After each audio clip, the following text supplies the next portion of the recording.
Hello everyone, welcome back to the channel. Hope you're well, thank you for joining me. You know, a few years back we had a UKIP council, our local council, Thanet District Council at the time of the elections, when this occurred, managed to win a majority. Okay, ancient history, they didn't last very long. Well, there was a particular gentleman within the council who won a seat, who always walked around with what looked like an OBE on his jacket.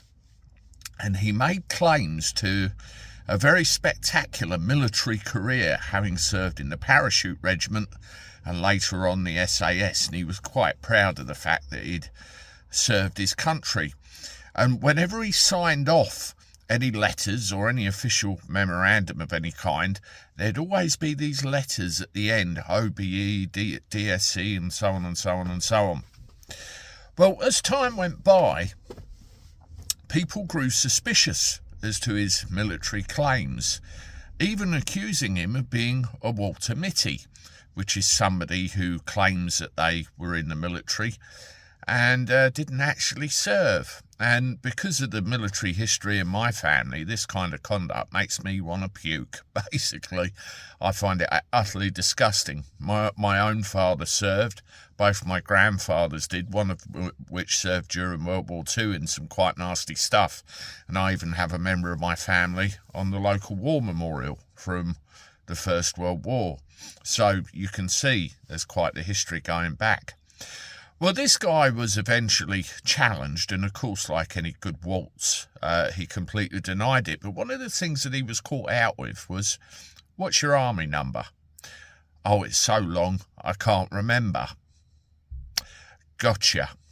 Nobody of any calibre that served in the military will forget their army number.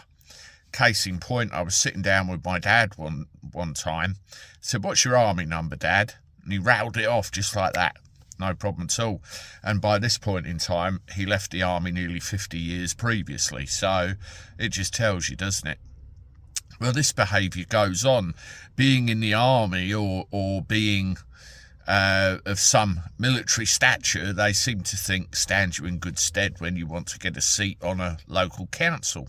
Take this news article, for example. This individual, I'm not going to name him, you can actually Google him and look it up.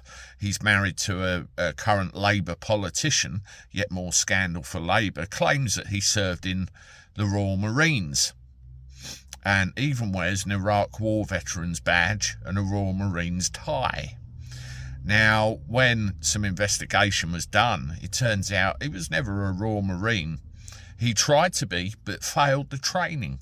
So he never got the coveted green beret, only ever known as what you would call a recruit. That's not a Marine. So it goes on still. Now, in America, I don't know what the legislation's like with this at the moment, but they used to take a very dim view of this. And they had something called the Stolen Valor Act. I don't know whether that's still in place. Perhaps one of my American followers can tell me that, but you literally get the book thrown at you. I think this behaviour is disgusting. I think it robs the memory and the sacrifices of anybody that's given anything for this country, and I think it's plain wrong.